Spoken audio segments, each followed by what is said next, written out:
샬롬 할렐루야. 디모데후서 4장 7절 8절이요.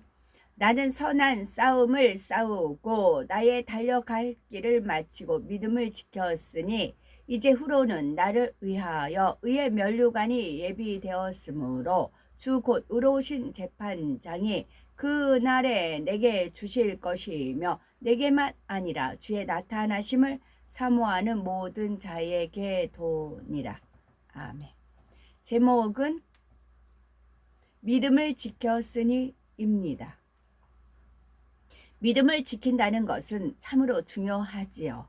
믿음이 있어야 구원받아 천국에 갈 수 있고 응답받아 축복된 삶을 영유하며 소망 가운데 헌신할 수 있기 때문입니다. 믿음이 작아 세상과 타협하거나 자기의 유익을 위해 불법을 행하는 일은 결코 없어야 하지요.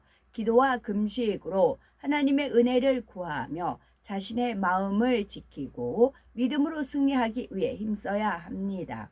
베드로는 성령 받기 전에 믿음을 지키지 못하고 예수님을 부인하기도 했지요. 예수님께서 잡히시기 전 제자들에게 오늘 밤에 너희가 다 나를 버리리라 하실 때에 베드로는 당당히 다 주를 버릴지라도 나는 언제든지 버리지 않겠나이다 라고 고백하지요. 그러나 예수님께서 잡히시자 두려움에 사로잡혀 예수님을 모른다고 부인하였습니다. 이러한 베드로의 믿음을 이미 알고 계셨기에 예수님께서는 십자가 고난을 당하시기 전에 제자들에게 시험에 들지 않게 깨어 기도하라고 당부하셨지요. 하지만 마음은 원이로되 육신이 약하였던 베드로와 제자들은 피곤을 이기지 못해 잠을 자고 말았습니다. 기도를 하지 않으니 결국 믿음을 지키지 못하고 예수님을 부인하고 말았던 것이지요. 베드로가 성령 받기 전에는 믿음을 지키지 못했지만 예수님께서 십자가의 처형을 당하시고 부활 승천하신 후에는 달라졌습니다. 성령을 받고 권능을 받으니 생명 다하에 복음을 전파하였고 마침내는 십자가에 거꾸로 달려 순교하기까지 믿음을 지키는 수제자가 되었지요. 사도 바울은 주님을 만나기 전 율법에 정통한 바리새인으로서 율법의 의로는 흠이 없었고 당대 최고의 교법사 가말리엘의 제자로 수학하였습니다. 독실한 유대교도로서 그리스도인들을 핍박하는 데 앞장섰고 스데반을 돌로 쳐 죽이는 현장에도 있었습니다. 그러나 주님을 만난 후에는 성령을 받고 권능을 받아 땅끝까지 복음을 전하는 이방인의 사도가 되었습니다. 복음을 전하다가 수없이 매를 맞고 감옥에 갇히며 여러 번 죽을 뻔하였지만 결코 믿음이 흔들리지 않았지요. 천국 소망이 있었기에 죽도록 충성하였으며 마지막 순교의 순간까지 변함없이 일생을 복음 전파에 마쳤습니다. 그는 내가 선한 싸움을 싸우고 나의 달려갈 길을 마치고 믿음을 지켰으니 이제 후로는 나를 위하여 의의 면류관이 예비되었다고 담대히 고백하였지요. 그러면 다니엘은 어떠했을까요? 다니엘은 바사제고 총리가 됐을 때 시기하는 무리의 괴계로 사자굴에 던져졌습니다. 다니엘이 하루에 3번씩 예루살렘을 향해 기도하는 것을 알고 그들은 왕으로 하여금 한 달 동안 왕 외에 사람이나 신 앞에 무엇을 구하는 사람은 사자굴에 던져넣는 금령을 반포하게 하였지요. 이를 알면서도 다니엘은 습관을 쫓아 하루에 3차례씩 기도하였고 결국 사자굴에 던져졌습니다. 하지만 천사가 사자의 입을 봉함으로 털끝 하나 다치지 않았고 살아계신 하나님을 만천하에 나타냈습니다. 다니엘은 생명이 위태로운 상황에서도 기도를 쉬지 않을 만큼 하나님을 사랑하고 믿음으로 자신을 지켰습니다. 그러니 하나님께서 지혜와 총명을 주시고 앞일에 대해 밝히 알려주시며 높여주셨지요. 다니엘의 세 친구도 마찬가지입니다. 왕이 세운 금신상의 앞에 절하지 않았다는 이유로 테루안 왕이 평소보다 7배나 뜨겁게 한 풀무불에 던져려 할 때 믿음을 굳게 지켰습니다.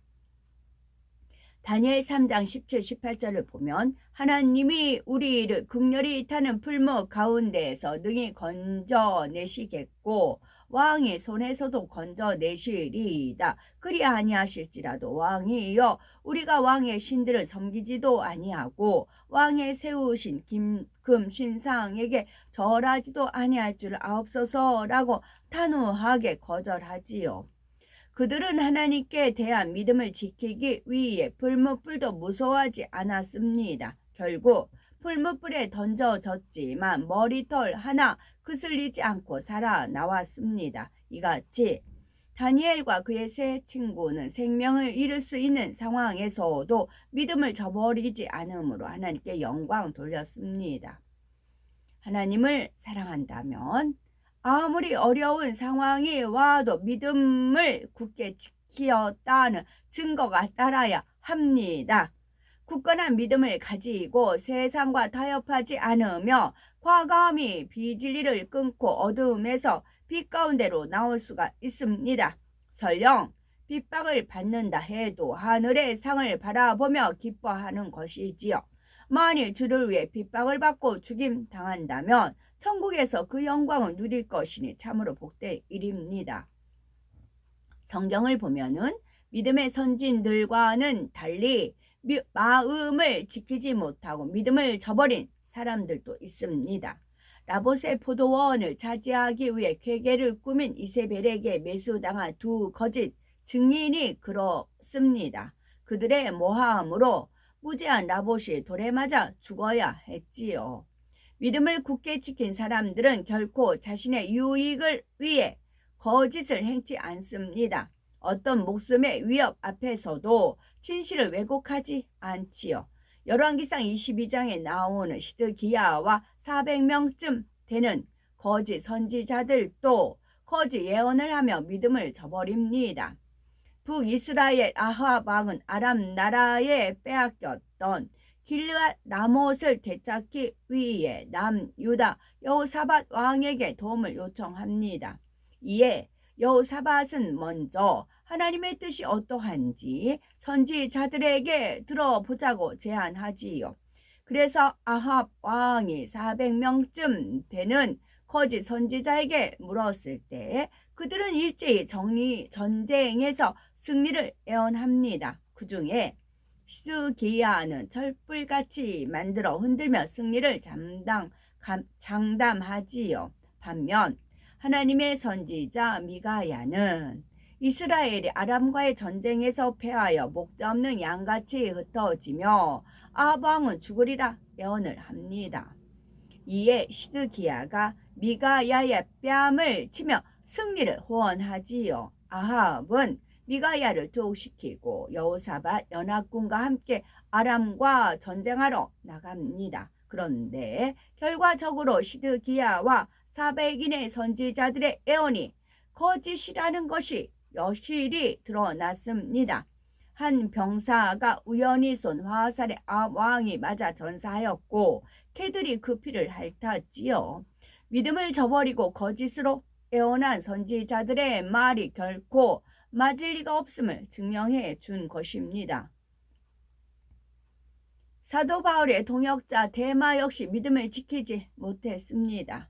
바울의 전도 여행에 동참하여 열심히 복음을 전파한 그는 바울의 1차 투옥 때까지만 해도 함께 있었지요. 그러나 바울이 제2차 투옥되자 그를 버리고 고향인 데살로니가로 돌아가 버렸습니다.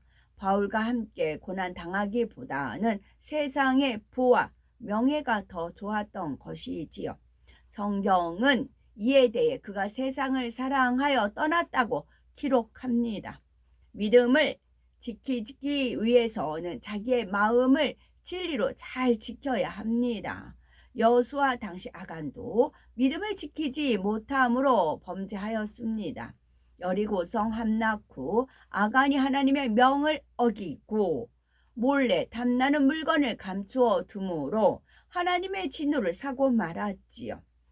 여호수아가 아간에게 그 행한 일을 고하라고 하자 내가 노력한 물건 중에 시날산의 아름다운 외투 한 벌과 은 200세겔과 50세겔 중에 금덩이 하나를 보고 탐내어 취하였나이다 라고 합니다.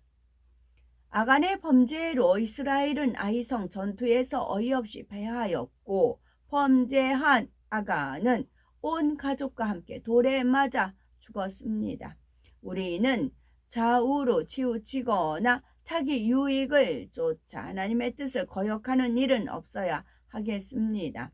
영원한 천국에 소망을 두어 무엇을 하든지 하나님의 영광을 위해 살아야 하지요. 우리는 믿음을 굳게 지켜 하나님을 기쁘게 해드림으로써 하늘에서 해와 같이 빛나는 자리에 들어가는 우리가 되어야 되겠습니다. 아멘.